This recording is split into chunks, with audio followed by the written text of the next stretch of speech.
My first focus was really making sure that I get the finance organization right. What I mean by that is getting the structure right, getting the right people in the right places. And then I started to look at, okay, what are some of the key positions that I need to fill within the next 6 months, 12 months, possibly even longer? Do I need to look internally or externally? But really, that was a key priority that I focused on because I felt, above all else, that if I get the structure right, the organization would be in a good place and we would be able to serve the business well. I also wanted that external perspective, external way of thinking, that diversity of thought, people that have done it in different organizations, maybe in some cases more mature organizations, because of the fast growth that we had had.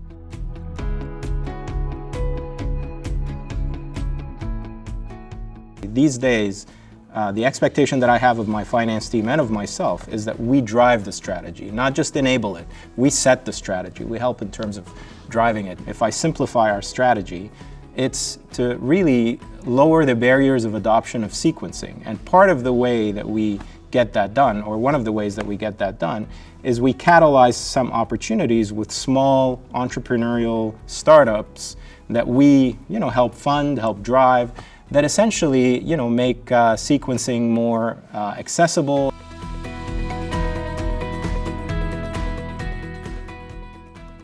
My job, my role, is to make sure that we're not just focusing on top-line growth, that's really important, but that we're also focusing on discipline within the business, on operating leverage, on our ability to manage expenses, optimize our use of company assets.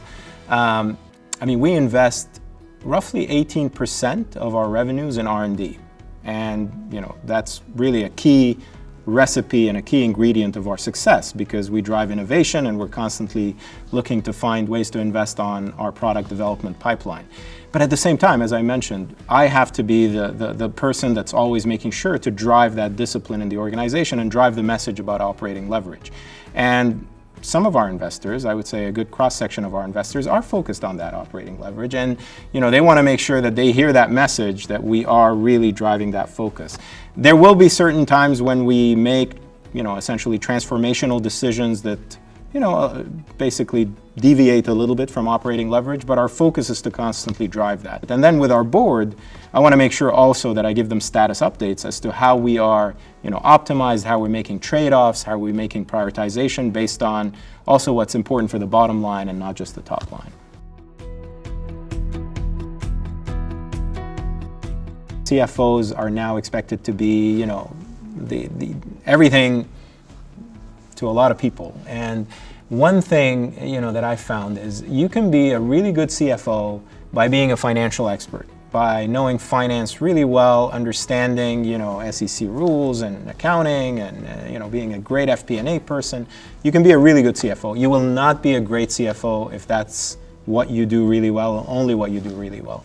You have to bring something to the business in terms of a keen understanding of the business, in terms of really having a passion for the business and being somebody that can articulate the strategy, the vision of the business very clearly. I think you have to couple the financial expertise, being a really solid, obviously table stakes is having that financial knowledge, but then couple it with true understanding, passion, hunger for really knowing what the business is all about and what the customers care for. So I think it's important to have your own quote-unquote DNA. If there's one piece of advice that I would give to aspiring CFOs is before you get to that level, find opportunities to work in the business, not just to exercise those muscles of being a business, a business consultant, so to speak, but work in the business, find a role in the business. It'll be very, very important once you get to the CFO chair.